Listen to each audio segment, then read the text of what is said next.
Hola, buenas tardes desde el Centro Coreográfico María Pajés de Fuenlabrada.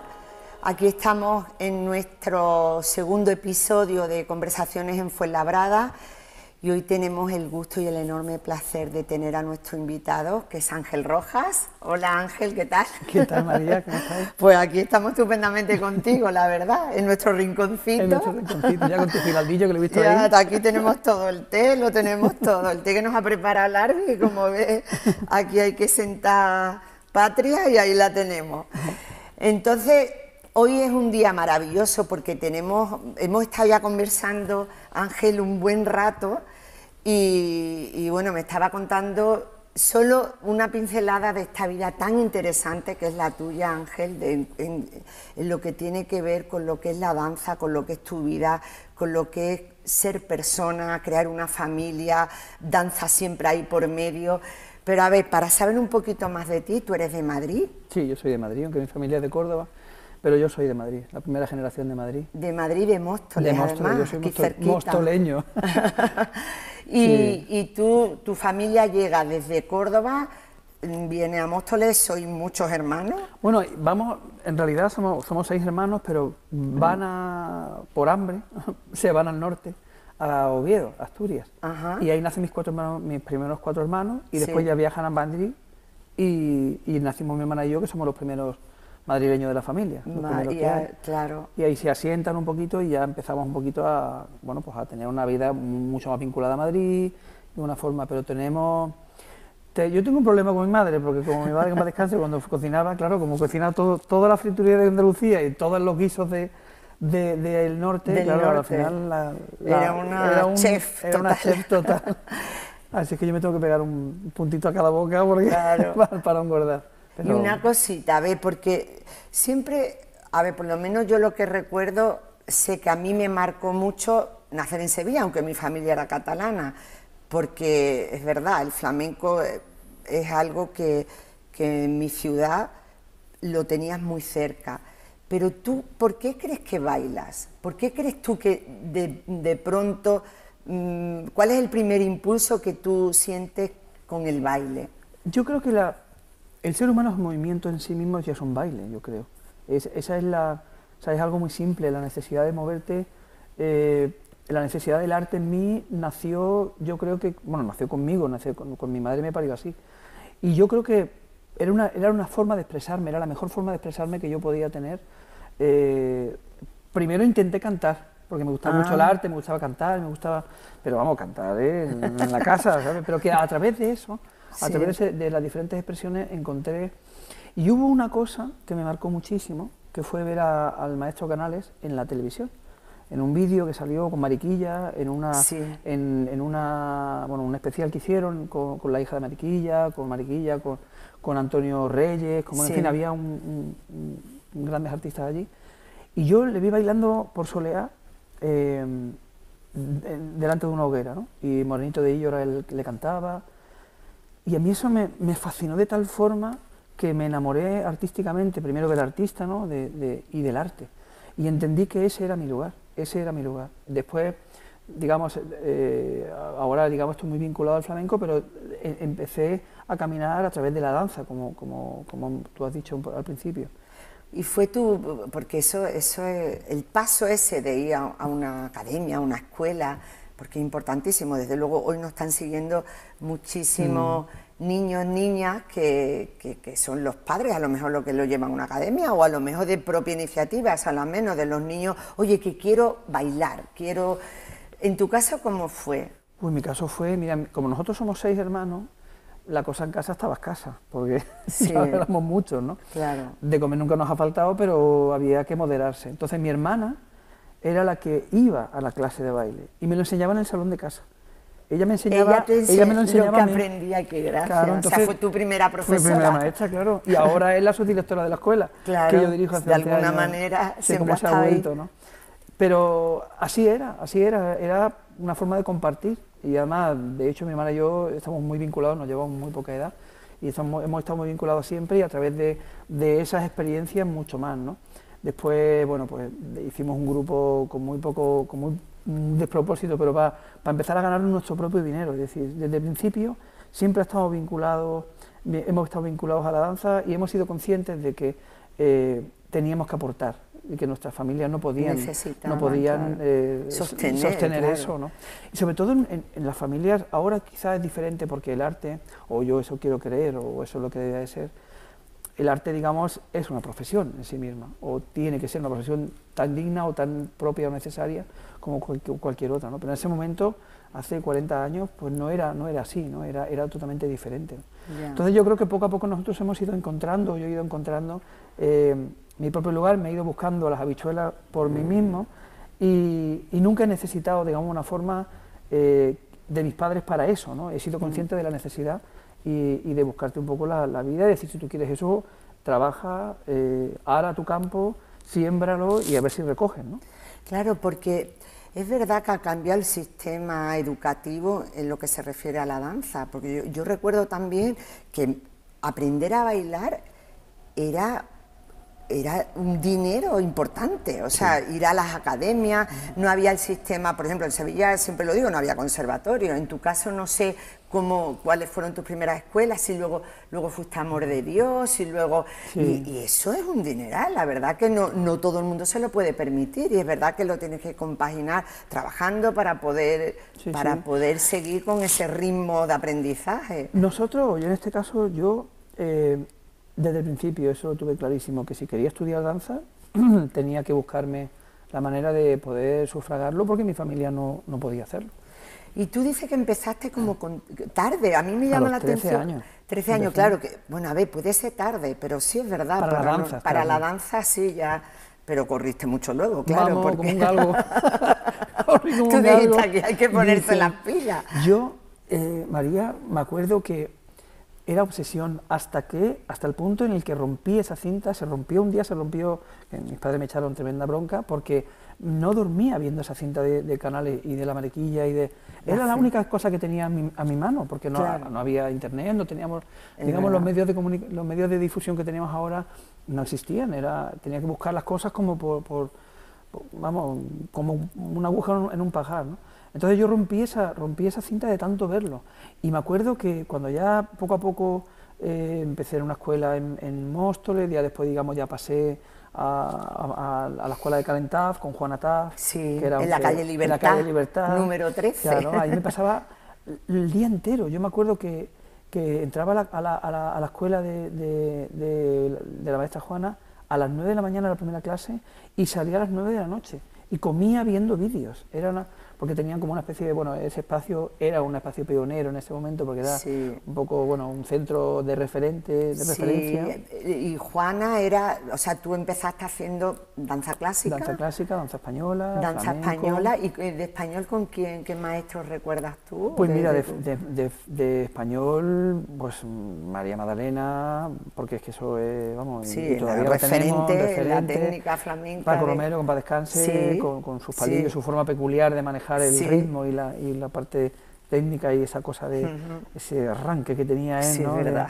Tan fuerte, ¿no? Pero después tan bondadoso a la hora de regalarte clases, de enseñarte a amar el arte, porque al final lo que el maestro Paco Romero lo que hacía era amar el arte. Totalmente. Y bueno, Isabel Quintero, en Juana Taf estaba Isabel Quintero, y después, bueno, pues más adelante, por supuesto, el maestro José Antonio, que ha sido el que me ha enseñado la ética, al final, de cómo componer una carrera, de cómo componerte tú como intérprete y de cuáles son los parámetros que tienes que seguir para hacerlo, ¿no?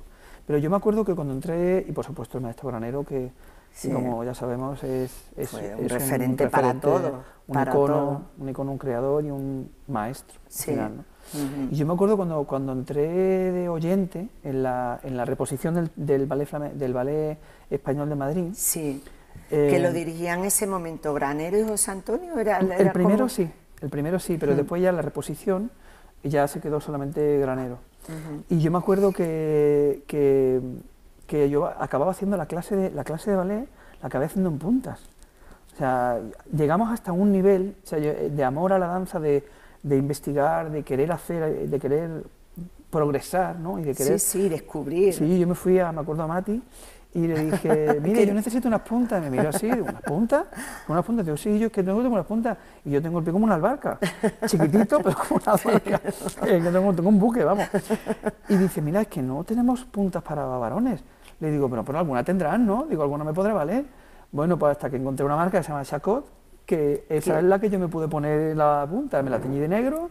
El día siguiente estaba allí con el maestro Granero, mira, maestro, me compro unas puntas. Me miró así. Digo, pues anda, tira con la punta. Qué bien. Y la verdad que esa época Granero era una persona que tendríamos que recordar más maestros como que han sido fundamentales en momentos que ellos tenían esa compañía, que se notaba que había propuestas que podían ser luego referentes para los que veníamos detrás, y Granero fue un puntal importantísimo.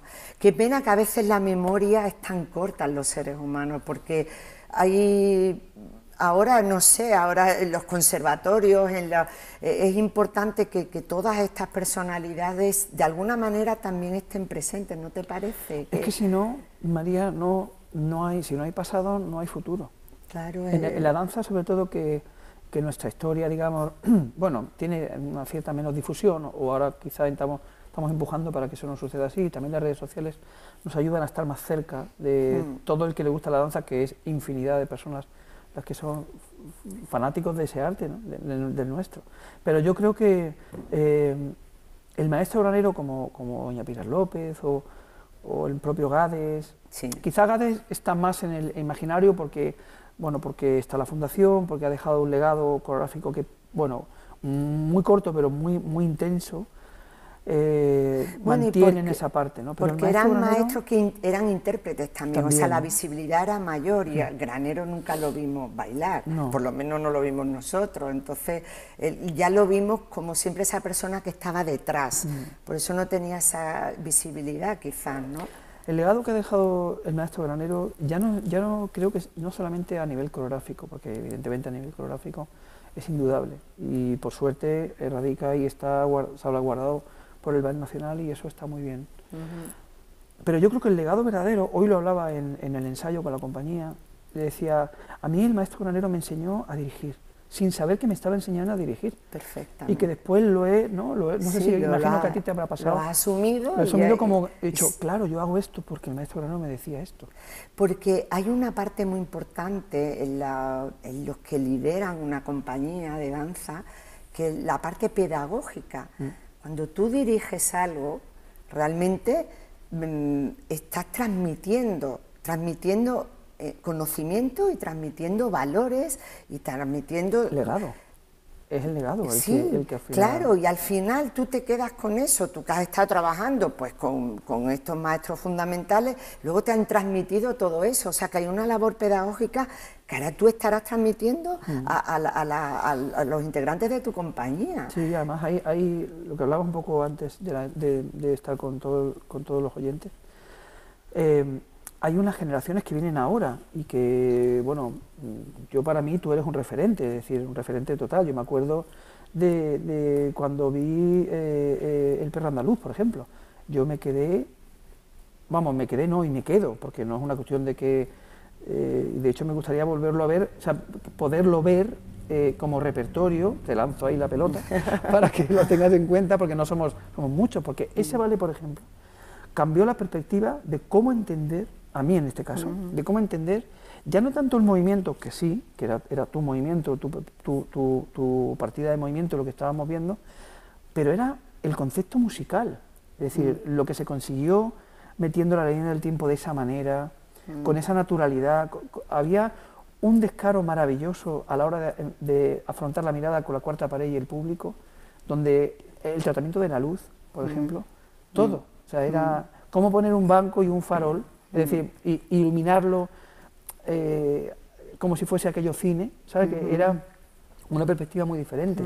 Entonces, en ese sentido, bueno, y no hablamos del Riverdance, es decir, que eso no, pero que a lo mejor no a nivel interpretativo no era tan interesante, pero la difusión que se dio con tu persona a través de el Sí, mundo la de entero, gente que de la pronto... de millones de personas que descubrieron, descubrieron el que flamenco se con acercan, ese, claro, que se acercan, porque era un acercamiento. Sí, pero que no es tanto a lo Sí, mejor el valor que para ti o para mí pueda tener sí, a nivel coreográfico, sí, sino en la labor de difusión pedagógica, sí, que es un poco lo que hablamos, ¿no? sí, Que eso era, o sea, el espectáculo más más visto importante a nivel de sí, danza de los de últimos ese momento. tiempos era de Sí, verdad. sí, O sí, sea, sí, quien no lo conoce, o sea, lo conoce sí, sí, hasta el toro apuntador, en sí. cualquier parte del mundo y diferentes compañías. Ujú. Y ya después, digamos, cuando tú ya dejaste el legado y dejaste que pudiesen hacerlo, o sea, que ya estabas con otras cosas, aquello seguía y seguía y seguía. Entonces, hablando un poco y retomando un poco el tema del legado y de transmitir esa forma, ¿no? Es así, es como un poco el flamenco, los palos, el legado cultural que tiene el cante, es un poco lo que nosotros también hacemos a través de cada día en un ensayo, ¿no? Es un poco, yo digamos, desde los tiempos del nuevo ballet hasta ahora que digamos que soy un nuevo bebé dentro de las compañías y que he iniciado un nuevo proyecto, todo va vinculado a la vida, como tú bien decías, un poco a la familia, ¿no?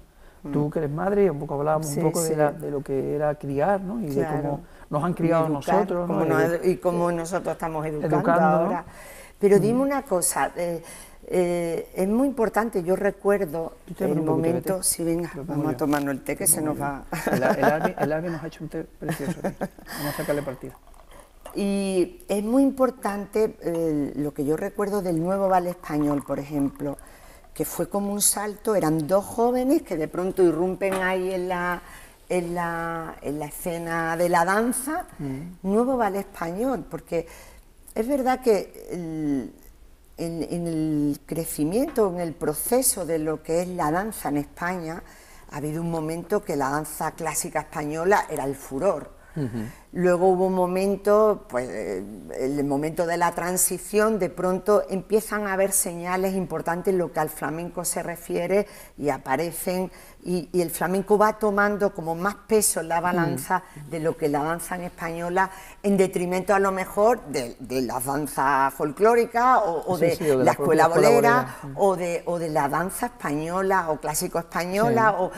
Y es verdad que el flamenco fue tomando como una posición ahí más importante, o de tirar, ¿no?, del carro, porque yo creo que en la danza española ahora tiran unos más, ahora tiran...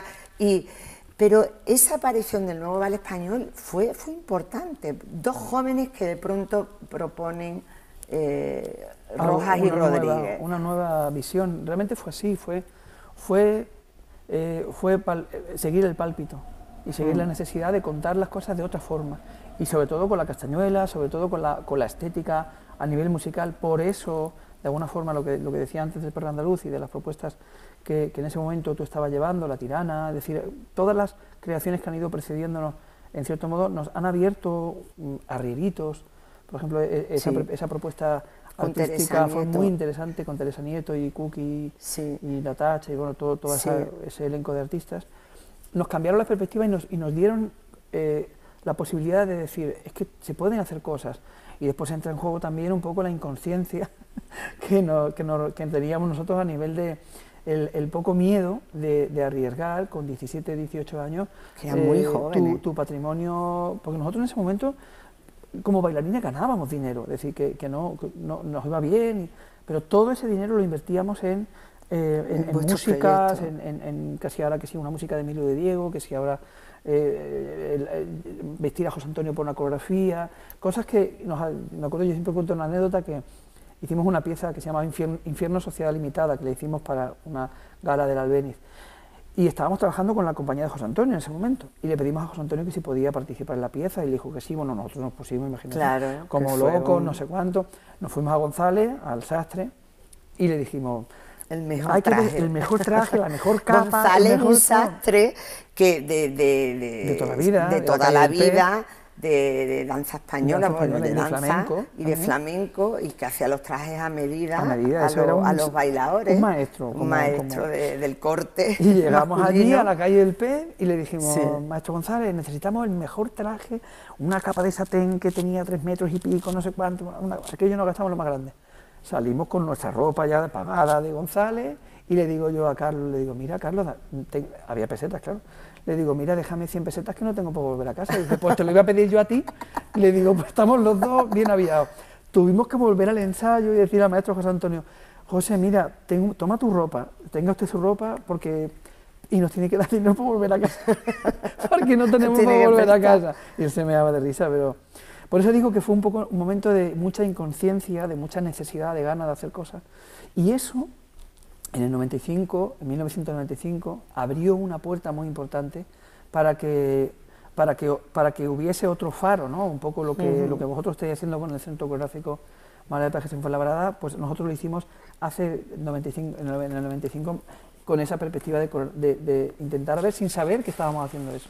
Y después nos ha ido, bueno, pues hemos desarrollado una carrera y hemos dejado también un cierto legado, ¿no? para no sé si tanto coreográfico de piezas de repertorio, que aunque en el Ballet Nacional sí que hay una pieza de Dualia, pero es más la apertura del mental que después hubo a través de ese encuentro, ¿no? Que ha durado pues 23 años, ¿no? Que se dice pronto. Muchos años. Pero de ahí tú ya pasas a, cuando ya decidí, pues Carlos... Sí, separar las carreras artísticas. Claro, porque además, a ver, yo entiendo, son muchos años a trabajar, son muchísimos años.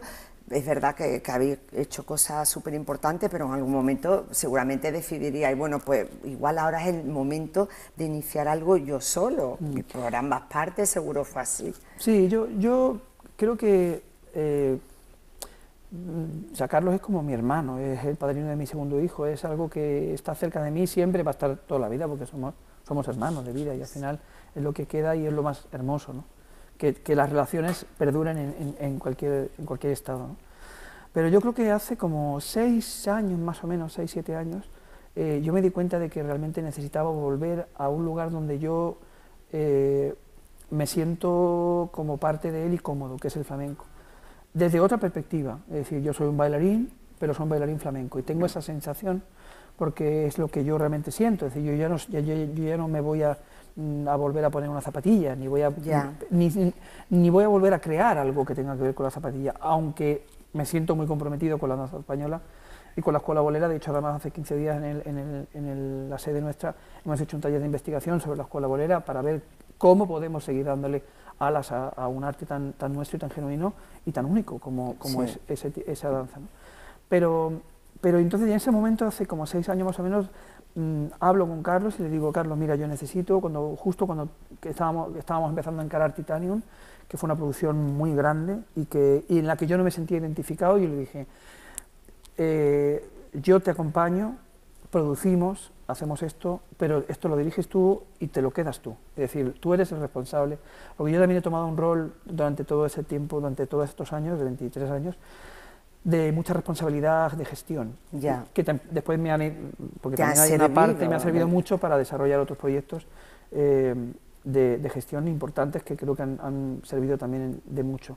Pero en ese momento le dije, lo hacemos, pero tú te lo quedas y yo necesito salir de la estructura y empezar a dirigir, porque lo que yo quiero hacer es dirigir.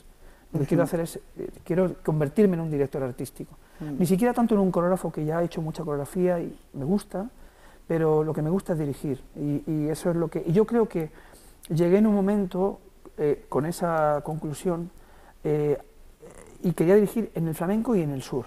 Es decir, yo quería vincularme un poco a mi raíz y a los artistas que a mí me movían los instintos y me erizaban los sentidos, ¿no? Que era pues, mi maestro Canales, La Lupi en ese momento, bueno, en fin, una serie de artistas que yo necesitaba y que de alguna forma estábamos como vinculándonos de algún modo, y necesitaba volver al tablao, necesitaba volver al corral, crear un espacio artístico diferente en el corral, con el arte por delante, que cambió un poco la perspectiva de lo que era un tablao hacia la parte escénica, con Doña Blanca, que ahí me dio gloria bendita, y al final pudimos construir un discurso nuevo que después ha servido para que otros compañeros sigan abriendo ese lugar para el arte y no solamente para el entretenimiento, ¿no? Que ese templo mantenga como esa vinculación con la creación artística desde el flamenco.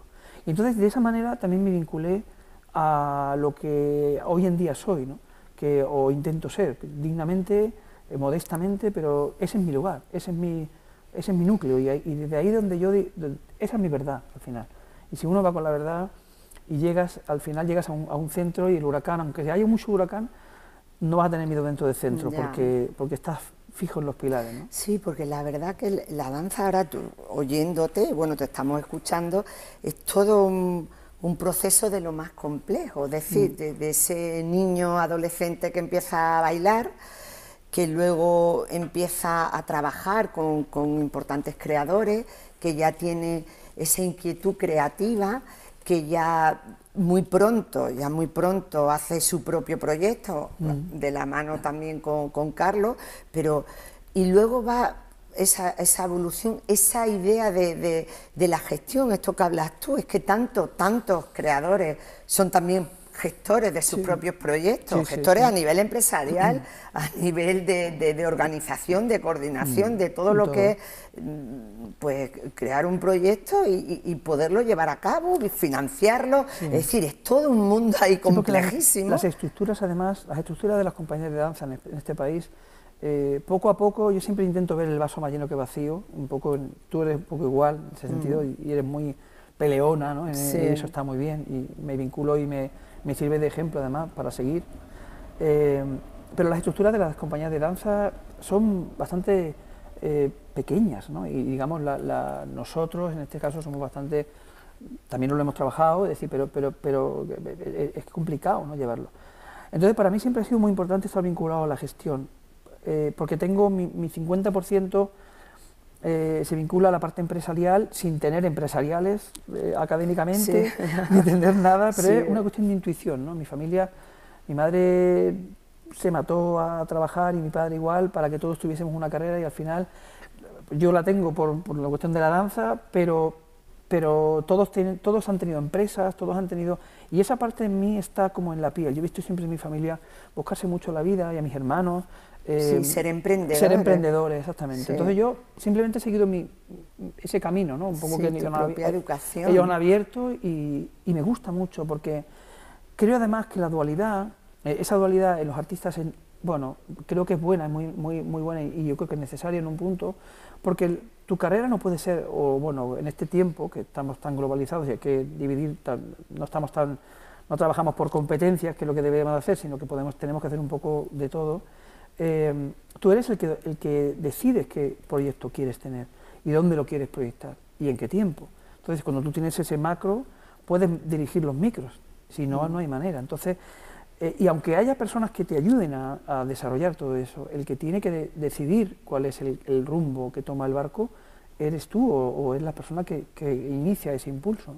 Entonces, a mí me ha servido muchísimo para eso durante mucho tiempo, y después externamente, ¿no?, con la dirección y la creación de festival y del teatro, de dirigir el teatro. Sí, porque ahora tú has estado dirigiendo durante unos años el Festival Flamenco de Madrid, y eso, pues, claro... Y eso fue muy bonito, porque nació de la nada, nació de la ilusión de necesitar un espacio. Un poco como este espacio que tenemos aquí, ¿no? Tú, del Albi, tú, hormiguita, al final conseguís que esa hormiguita cree un gran... ¿no? Aquí esto igual me llama así la atención para destacar la importancia, ¿no?, de crear un equipo. Aquí el Arbi, que es el que dirige este centro, y la importancia de los dos que trabajamos con equipos, que hacemos nuestro propio equipo, la importancia de los equipos. Claro que es verdad que es totalmente... elegir a las personas adecuadas, eso, los que luego te van a acompañar, entusiasmar a las personas que trabajan contigo para que participen del mismo entusiasmo, el crear fidelidad en el grupo para poder remar todos juntos, todo esto es tan importante y tan... Y nosotros trabajamos además con la materia viva todo el tiempo, es decir, desde el estudio a la oficina, a la directora de sastrería, al de iluminación, al de sonido. Estamos gestionando seres humanos todo el tiempo. Sí. Y al final la capacidad de liderazgo es la que radica, o la que cambia radicalmente la perspectiva de un lugar llamado centro coreográfico, un lugar llamado carnicería o lo que fuese, ¿no? Es decir, gestionar equipos humanos es gestionar a seres humanos. O sea, somos un departamento de recursos humanos. Sí, totalmente. En cierto totalmente. Modo, ¿no? Y encontrar aliados. ¿Tú a quién, si te viene a la cabeza aliados que tú has tenido en tu vida, que te han dicho, bueno, estas personas sí me han ayudado o sí me han... Porque eso es, bueno, a ver, es importante, es fundamental en cierto momento. Tú a quién si piensas en personas que hayan sido, que tú digas, sí han sido aliados conmigo y sí, ¿quién te...? Mira, se me viene a la cabeza, hablando a colación del festival, el festival nació de... Estamos hablando del Festival Flamenco de Madrid, sí, que nació en 2015. Y no fue un encargo, no es que a mí me llamasen porque yo era más guapo que nadie, me dijeron, toma, un festivalito, no fue así. ¿Cómo fue entonces? Fue que Lario Díaz, que bueno, tú lo conocerás, sí.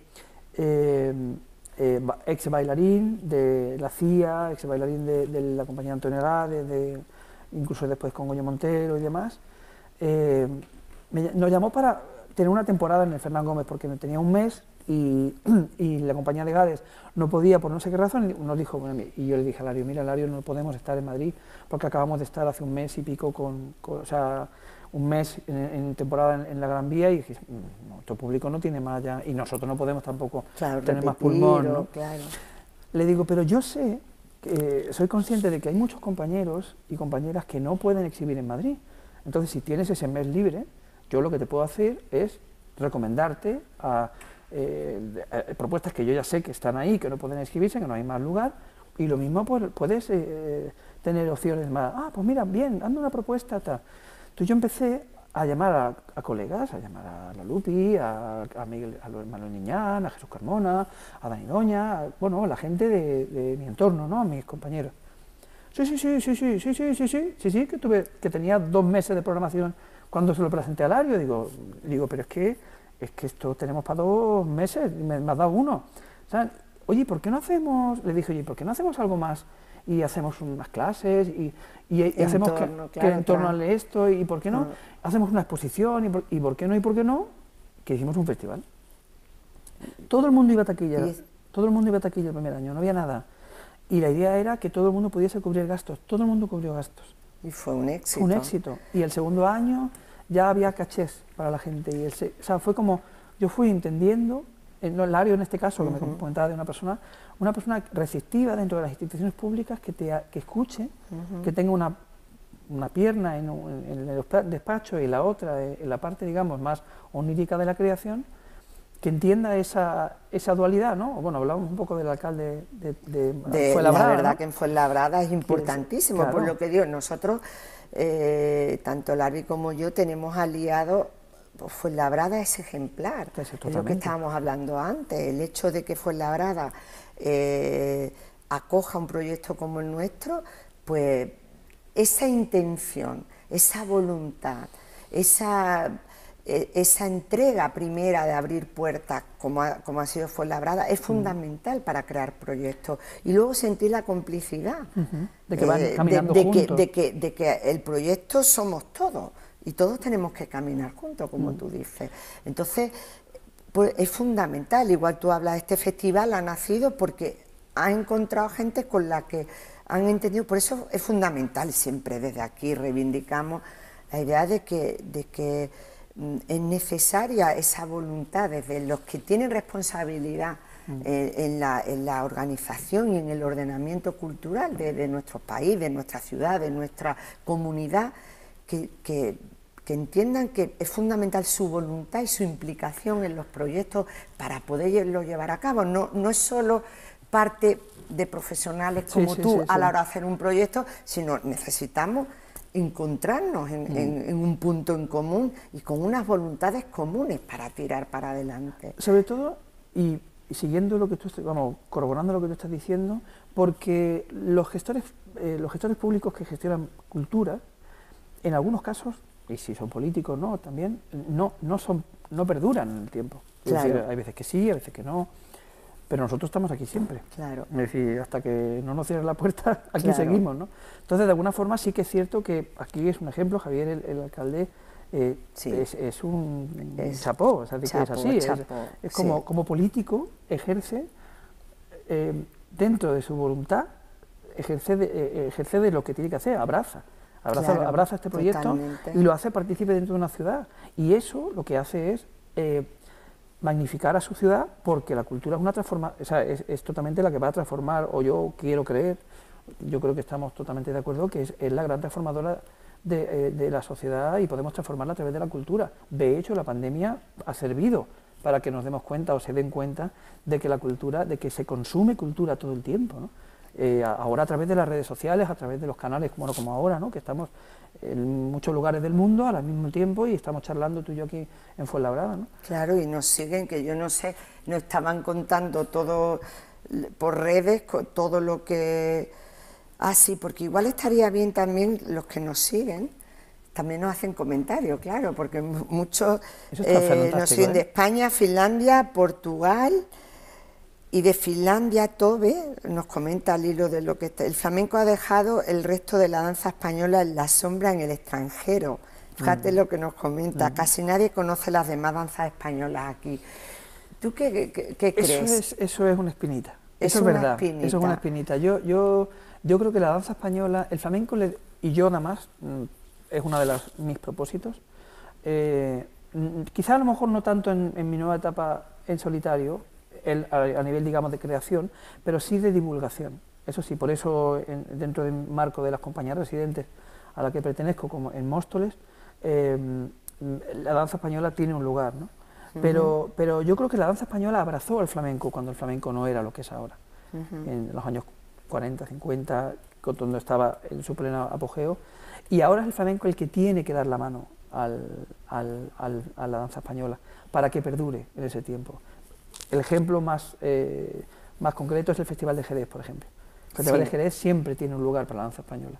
Yo intenté, cuando ideé el Festival Flamenco Madrid, intenté tomar una referencia de un modelo de festival que para mí era importante, y era Jerez.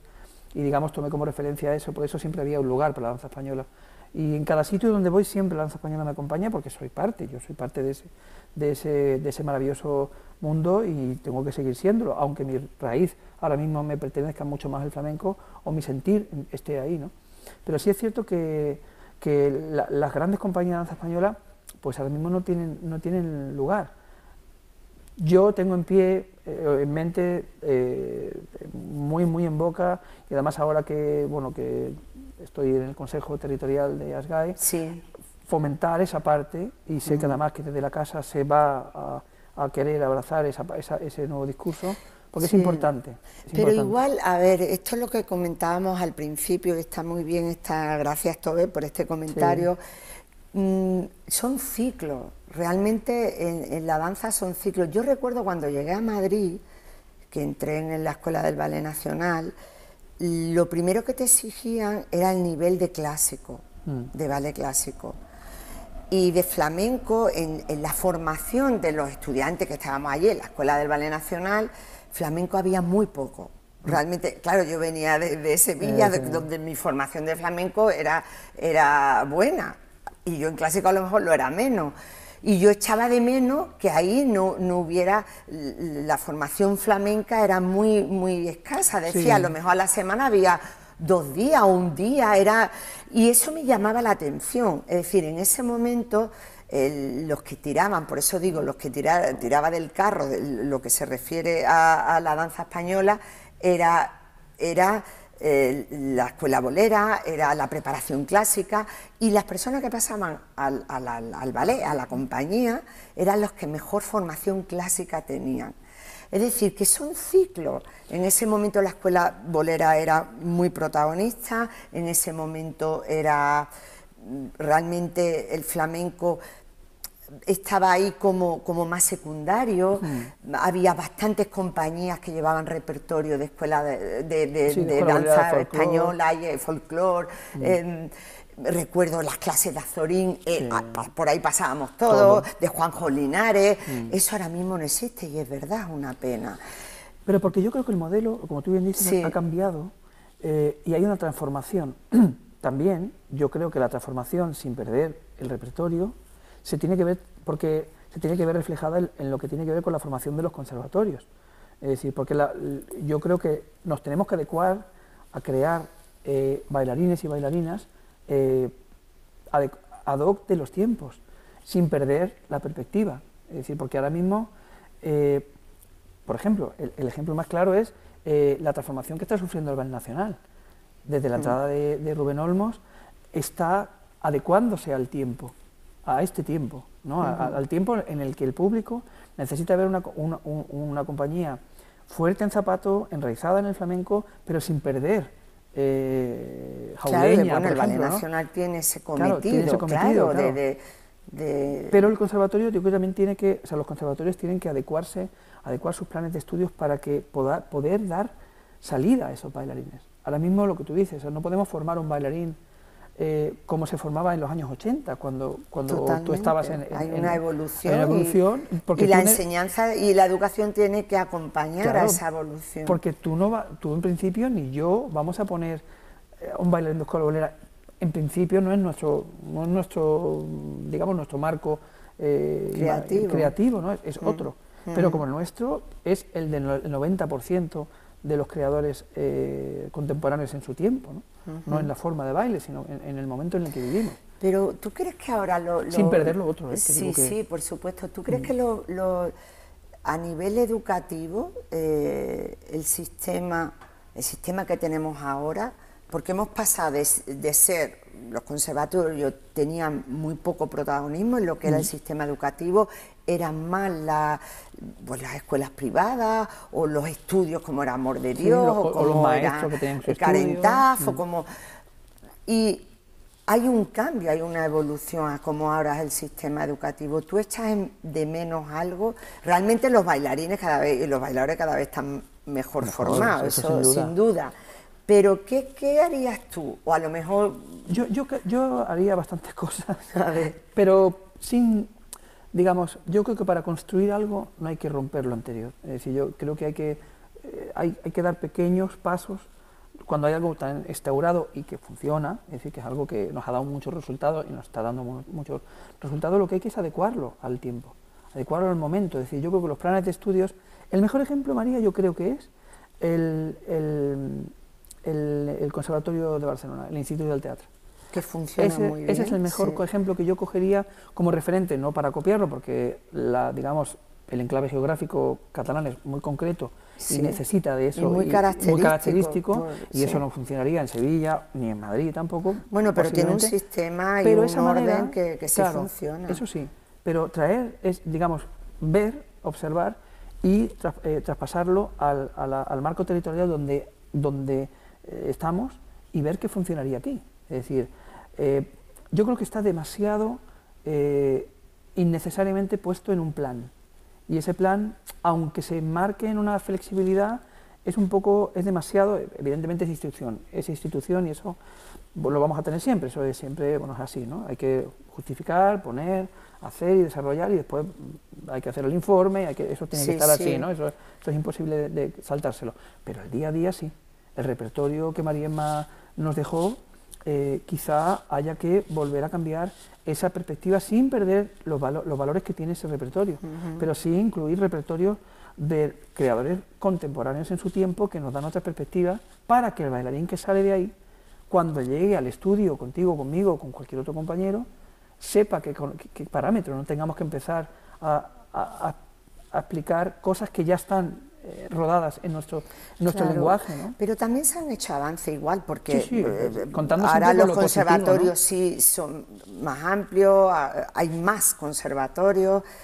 Es verdad que el sistema tiene que darse una vuelta y tantos años que pasan por ahí los estudiantes tienen que conseguir niveles igual superiores, pero es verdad que tenemos ahora el grado superior, eso ha sido un avance que antes no teníamos. Es indudable que el avance está claro y que el buen hacer de los conservatorios, eso es indudable, eso no se pone en tela de juicio. Pero sí que se puede a lo mejor intentar buscar otras perspectivas, porque al final la formación de los conservatorios, la formación de cualquier maestro que después va a hacer bailarines que nutran a las compañías. Y tienen que ser, esos intérpretes tienen que ser útiles ellos Sí, mismos sí, sí, sentirse claro. útiles para que después no sea una frustración. Es decir, yo llego, muchas veces llego al estudio y claro, dice, yo me he tirado años y años y años repitiendo repertorio de escuela bolera y después salgo y no lo bailo. Y después le pones el zapato y dices, ¿y esto que tengo que bailar no está? Sí. Entonces, claro, es una frustración que, como decía mi padre, que era muy sabio, el saber no ocupa lugar. Pero hay que saber cómo gestionar y cómo dosificar y posicionar en tu estantería de conocimientos qué cosa y dónde para qué. Volvamos a ti, porque hay aspectos que son interesantes. Por ejemplo, ya hemos pasado el nuevo ballet español, hemos pasado tu época como ya dirigiendo el Festival Flamenco de Madrid. También hay una parte importante porque tú estás como compañía residente en Móstoles, y allí también llevas lo que es la Escuela Municipal de Danza. Cuéntanos un poco esto, porque es interesante. Ese proyecto es un proyecto, es como mi hijito pequeño. O sea, ya, bueno, mi hijito pequeño ya tiene 12 años, pero bueno, yo creo que nuestra labor, y además tú hablas mucho de eso y eres faro para eso también, es dignificar y poner en valor que la danza es un arte en mayúsculas y empata con el resto de artes. Y yo creo que en las escuelas municipales la danza siempre, digamos, ha estado, o normalmente ha ocupado un lugar de entretenimiento, más que de enseñanza a largo plazo, ¿no? Y para mí, en este caso, como mostoleño además, y conocedor del espacio donde me estaba moviendo, estaba diciendo, aquí se pueden hacer cosas, se pueden construir un espacio comunitario, un espacio donde la familia pueda tener entrada también, no solamente un lugar de formación de danza, sino un lugar para compartir con la familia, porque hay muchas actividades que compartimos con la familia y que, entre comillas, yo les empujo para que ellos también sean cómplices del propio proyecto, ¿no? Porque al final es un proyecto de comunidad, un proyecto de espacio y de territorio que nos tiene que pertenecer a todos. Entonces planteé el hecho de poder hacer una escuela con una índole formativa específica para el territorio, no cogiendo un plan de estudios o otro, porque evidentemente no teníamos ni queremos ni podemos tener índole de conservatorio porque no era el caso, ¿no? Y yo creo que había que cubrir unas necesidades. Y eso es lo que hemos ido haciendo, o lo que he ido haciendo con el equipo estos 12 años, y del que estoy de verdad muy orgulloso, porque hemos visto crecer a generaciones, a una generación, 2 generaciones casi, hemos visto transformarse como de niños, adolescentes y adultos, y somos conscientes de que nos han hecho saber que su vida se ha transformado a través de la danza y que es importante. Aparte, digamos, también el proyecto tiene una sostenibilidad social que es, hay personas con discapacidades sostenibles dentro de la clase, que tenemos un convenio con el Grupo Más y la Fundación Mafre, y entonces ellos van siguiendo y ellas van siguiendo el nivel el plan de estudios adecuado a sus necesidades, pero tú llegas a clase y no sabes quién es quién, y se crea una camarilla o unos vínculos de sostenibilidad dentro de la clase que después se trasladan fuera también, ¿no? Claro. Ahora, evidentemente, con el COVID está todo muy diferente, es el momento, pero el proyecto tiene unas bases sustentadas en algo que a mí me dieron en Móstoles, porque donde yo tengo el almacén ahora mismo en la sede, fueron donde yo empecé a dar mis primeros pasos de baile, ¿no? Y ahora yo soy el que devuelve a mi ciudad algo que me dio a mí cuando era muy niño, ¿no? Y sobre todo ya no es tanto en la profesionalidad, que después si esos niños y esas niñas quieren seguir su formación, pueden hacerlo en el conservatorio, tienen la puerta abierta, hacen su prueba de acceso y por suerte entran, ¿no? Entonces algo bien estaremos haciendo. Pero lo más importante es, para mí en ese sentido, el proyecto de la escuela es un proyecto que nace de aquí y que viene y que después pasa por aquí, pero no es al revés. No es una cuestión económica, es una cuestión de devolverle, porque la vida todo va y viene y el karma hay que cuidarlo. Ya. Bueno, es verdad que es importante la capacidad que pueda tener la danza para transmitir valores, para hacer a las personas mejores. De hecho, pues bueno, al hilo de esto que tú dices, en este proyecto del Centro Coreográfico que tú ya bien conoces y que es tu casa, como ya puedes ver, el Arbi El Arti ha hecho un programa y ha concebido un programa muy importante, sobre todo para esto que tú decías antes, que es verdad que estamos muy implicados, pero que es lo que marca como objetivo fundamental en la idea de dignificar la danza. Aparte de transmisora de valor, aparte de la influencia que puede crear en la ciudadanía, hay siempre esa necesidad de dignificar la danza. Pero dime, ¿tú crees que es necesario? A ver, nosotros estamos convencidísimos y todo el programa, como digo, que el Arbi ha puesto ahí en marcha, es con esa idea de que hay siempre que dar queda siempre esa necesidad. ¿Realmente tú crees que es necesario, que todavía necesitamos dignificar nuestra profesión? Sí, tristemente sí. Pero no porque no la merezcan ni porque la sociedad no nos tenga en cuenta o las instituciones no nos tengan en cuenta, que las instituciones siempre están para tenernos en cuenta, a veces mejor o a veces peor, pero bueno. Pero no, yo creo que es una cuestión de tiempo, es decir, no nos hemos dedicado, y ahí entono mi parte de mea culpa, no nos hemos dedicado en la danza a preocuparnos de eso. Hemos dado por hecho que el hecho de bailar ya era en sí mismo un acto universalmente maravilloso y no lo hemos transmitido como tal. No les pasa al teatro, por ejemplo. El teatro lleva mucho tiempo, más tiempo, ejerciendo de agente comunicador sobre eso que queremos comunicarle a la sociedad. Nosotros en la danza, ahora en la pandemia, hemos sido capaces de organizarnos. Fíjate el tiempo que nos llevamos, que llevan de ventaja otras artes como la música o como la ópera o como el teatro. Pero yo creo que no es algo negativo, es simplemente ese tiempo que nos debemos, que hemos dedicado a otras cosas, porque la danza al final tú sabes que es un espacio para recogimiento muchas veces y el creador se mete en sí mismo muchas veces y no se ocupa por la falta de estructuras de poder tener otras posibilidades de pensamiento para dedicarle a eso, ¿no? A divulgar que tu profesión es digna, tu profesión es importante, es necesaria. Yo siempre la fase de la pandemia para mí ha sido la danza es un bien necesario y eso para mí ha sido como un mantra. La danza es un bien necesario porque es necesario y es un bien para la sociedad. Entonces es como, no te diría yo como la sanidad, pero al final es una parte de la sanidad del alma que no se ve y es necesaria. Yo creo que es una cuestión de poco a poco. Estamos en un nuevo momento. La pandemia yo creo que desde la parte positiva nos ha hecho ver que somos importantes y que somos necesarios para la sociedad.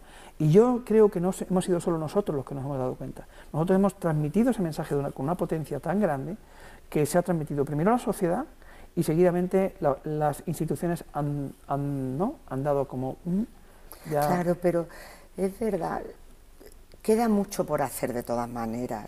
Tú dices, y puede ser, bueno, podríamos decir que hemos quedado un poco rezagados ante otras disciplinas artísticas que sí han avanzado más, pero es fundamental que tengamos el estatuto del artista ya en marcha. Eso es indudable. O sea, necesitamos ese compromiso. Yo creo que ahora ya es innegable, que ya es una obligación política el ponerlo. Pero está ya en marcha, ya es aplicarlo, ya es ponerlo, ponerlo y en eso marcha. tenemos que porque eso va a crear las bases de un ordenamiento en nuestra profesión que va a hacer que se integre mejor y que haya más un trasvase entre lo que es la sociedad y lo que es el arte de la danza, como algo propio. Ese marco, además, es obligatoriamente necesario, porque si no estamos desamparados. Es decir, la danza, como cualquier otra profesión, necesita de un marco. Y ese marco, si no se pone en marcha, y sobre todo si yendo a las responsabilidades, ¿no? La responsabilidad nuestra es crear y alzar la voz hacia esa necesidad que estamos diciendo, ¿no? Un poco ante todo lo que nos está viendo desde cualquier parte del mundo, pero sobre todo a nivel institucional. Necesitamos imperiosamente que eso se ponga en marcha y que se ponga en pie. En pie está, pero en marcha no. Entonces, si en esta legislatura no lo hacemos, ¿cuándo lo vamos a hacer? Claro, es el momento. ¿Cuántas legislaturas más vamos a necesitar? Tenemos todavía, creo que 3 años por delante de una legislatura que, gracias a los presupuestos, nos van a dar una cierta estabilidad, ¿no? Política parece, ¿no? Esperemos. En sus manos está, en su responsabilidad está, la sí, nuestra está hacer otras cosas, ¿no? Y precisamente una de las cosas, esa estabilidad que necesitamos, la recoge el Estatuto del Artista, esa protección y ese marco para poder tener ese soporte que no nos deje como ahora ha pasado, que llega una pandemia y no sabemos dónde estamos. Sí. Pero la ley de mecenazgo, es decir, para que todos los proyectos, no todo debe de ser ni público, ni todo debe de ser, o sea, debe haber también una implicación de la empresa privada. Y tiene que haber herramientas a nuestra disposición para y que poder también hacerlo. haya ese trasvase, ¿no? de compartir desde la empresa privada con todo lo que está pasando a nivel cultural y a nivel... Pero claro, por eso es importante que esa ley de mecenazgo sea realmente ayude a que se vayan incorporando las empresas privadas para poder tener ese trasvase y ese compartir en beneficio pues de todo el sector cultural, que al fin y al cabo será en beneficio de toda la sociedad. Claro, evidentemente. Yo creo que nosotros, como sector cultural, no de la danza únicamente, como sector cultural, hemos hecho nuestros deberes. Nosotros sí los hemos hecho. Hemos hecho, bueno, aparte de crear, que digamos que esa es nuestra labor natural, nosotros hemos hecho nuestros deberes, nosotros nos hemos organizado. Y me atrevo a decir más, y lo digo con total convicción, hemos hecho parte del trabajo que no nos correspondía hacer. Hemos implantado fórmulas, hemos aclarado, hemos abierto caminos, surcos para que los gestores públicos puedan ver las posibilidades reales, aún poniendo en riesgo nuestro patrimonio en muchas ocasiones, y siendo hacedores de muchos riesgos que no nos corresponde laboralmente pero que hemos asumido para avanzar, que dieran. Claro. Nosotros ya hemos abierto ese faro, ¿no? Tú aquí, yo allí, todos los compañeros, digamos, nosotros ya hemos hecho nuestra tarea en las artes, ¿no? En la cultura. Ahora es el momento, y yo, como soy una persona bastante positiva, y tú también, creemos y afirmamos de que eso va a ser así, de que el Ministerio y este Gobierno va a dar ese paso pequeño para ellos, pero grande para la sociedad. Sí, iniciarlo y ponerlo en marcha y enclavarlo, ponerle una hoja de ruta, y que esa hoja de ruta se vaya cumpliendo, porque es el momento adecuado para hacerlo ahora. Todo está colocado, las piezas en su sitio, para que realmente nosotros como sector podamos empezar a caminar y la sociedad pueda empezar a enriquecerse, porque al final es un enriquecimiento. Si las empresas pueden hacer, digamos, una degradación y puedan tener una vinculación cultural con otros ámbitos, todo eso va a crecer, como crece en Estados Unidos, como crece en Inglaterra, como crecen en muchos países anglosajones que nos pertenecen, que estamos muy cerca. Sí. Y yo creo que es el momento y de luego hacerlo. ya el pacto de cultura, como tú también has mencionado antes, y que es fundamental para ese ordenamiento, porque puede ser que no, es decir, hay prioridades humanas del ser humano, y una de ellas debe de ser las artes, la cultura y la danza, y que eso se recoja en un pacto de cultura. Yo creo que ahí estamos de acuerdo y que tengamos que tirar para adelante. Yo confío en que pico pala, al final abramos el hueco y el boquete, como yo digo, para que haya un poco de luz. Pues ese pico pala la vamos a seguir dando. Ya tenemos que despedirnos, Ángel. Ha sido un placer, de verdad. Ha sido un placer tenerte. Aquí seguiríamos hablando y hablando, conocerte un poco más, bueno, y nada, desearte lo mejor en tu proyecto nuevo del Ángel Rojas Project, y tu proyecto familiar, tu casa, tu familia, tu gente. Nos veremos en el campo. Y ya despedirnos de todos aquellos que estáis ahí, agradeceros enormemente el que nos hayáis acompañado. Tenemos otra cita el martes próximo de estas conversaciones de Fuenlabrada. Agradecerle a Larbi El Harti, que está siempre ahí detrás empujando, que es el ideólogo de todo este proyecto. Y nada, nos vemos el próximo martes. Muchísimas gracias. Y nada, seguimos con danza y seguimos aquí desde Fuenlabrada.